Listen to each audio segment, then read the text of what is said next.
EMS TV के सभी दर्शकों को मेरा सादर नमस्कार। समय कितनी तेज़ी के साथ बदलता है, यदि इसे देखना है तो आज हम राहुल गांधी के रूप में देख सकते हैं कि जो राहुल गांधी आज के 5-7 साल पहले पप्पू था, अब वो राहुल गांधी पप्पू नहीं रहा और राहुल गांधी के जो लोकप्रियता बढ़ी है उसको देखते हुए सभी लोग आश्चर्य कर रहे हैं कि ये वही राहुल गांधी है जो 5 साल पहले था या आज के राहुल गांधी में क्या फ़र्क है। मध्य प्रदेश, छत्तीसगढ़, राजस्थान और तेलंगाना के चुनाव प्रचार में राहुल गांधी जहाँ जहाँ जा रहे हैं उनकी रैलियों में भारी भीड़ जुट रही है और कई कई जगह ऐसा भी हो रहा है कि जो भाजपा के बड़े रैलियां आयोजित की जाती हैं उनसे ज़्यादा भी पब्लिक में वो आकर्षण राहुल गांधी की रैलियों में और सभाओं में देखा जा रहा है। कल तेलंगाना में जिस तरीके की रैली हुई तो तेलंगाना में भी लोग आश्चर्यचकित थे कि राहुल गांधी जहां तेलंगाना में कोई आधार नहीं है उसके बाद भी इतने बड़े पैमाने पर लोगों का जुटना और एक ऐतिहासिक सभा और रैली होना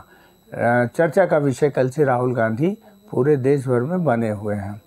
तो ऐसा राहुल गांधी में क्या हुआ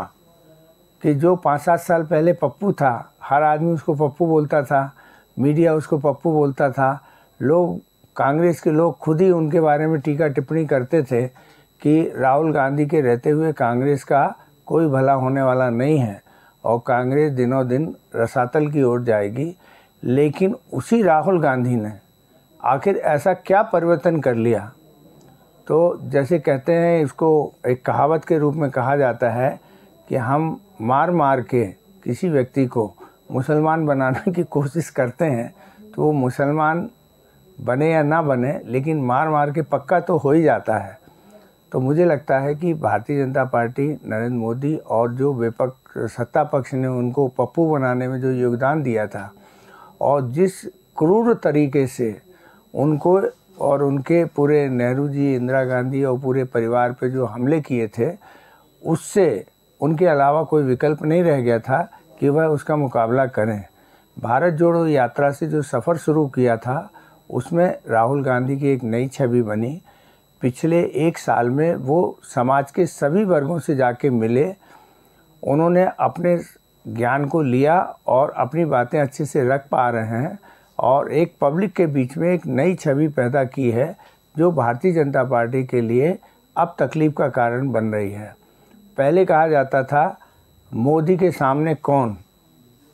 मोदी का मुकाबला कौन करेगा, मोदी के बराबर कोई आदमी मिल नहीं रहा था। लेकिन भारतीय राजनीति में 2 लोग बड़ी तेज़ी के साथ मतलब मोदी के सामने आने का जिन्होंने प्रयास किया है, उसमें एक अरविंद केजरीवाल थे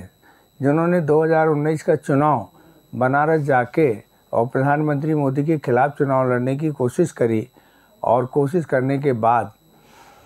वो अपने आप को सबसे ज़्यादा ईमानदार बताने वाले नेता के रूप में जो प्रयास कर रहे थे, आज वो अपने तौर तरीके पर केजरीवाल कहाँ हैं पता नहीं, लेकिन वो भारतीय जनता पार्टी के निशाने में है, केंद्र सरकार के निशाने में हैं। और आज केजरीवाल को पीछे छोड़ते हुए राहुल गांधी इस 5 राज्यों के विधानसभा चुनाव में जिस तरीके की उनकी सभाओं में लोग जुट रहे हैं, उनको जो पूरा रिस्पांस मिल रहा है, जो जन समर्थन का सैलाब उनके पक्ष में उमड़ रहा है, तो इसको लेके ये कहा जा सकता है कि बहुत जल्दी समय बदलता है और समय के साथ सारी चीज़ें बदलती हैं। तो अब लगता है कि राहुल गांधी का अच्छा समय शुरू हो गया है। राहुल गांधी की कुंडली देखने वाले राजीव रंजन, एक ज्योतिषी हैं, वो तो बड़ा दावा करते हैं कि 16 नवंबर के बाद से जो राहुल गांधी की ग्रह दशा बनी है वो इतनी मजबूत है कि उन्हें कोई हिला नहीं पाएगा और अगले आने वाले 14-15 साल तक वो राष्ट्रीय और अंतर्राष्ट्रीय स्तर पर सबसे सफल नेता के रूप में जाने जाएंगे। और जब सारी दुनिया के देश हिंसा के दौर से गुजर रहे हैं,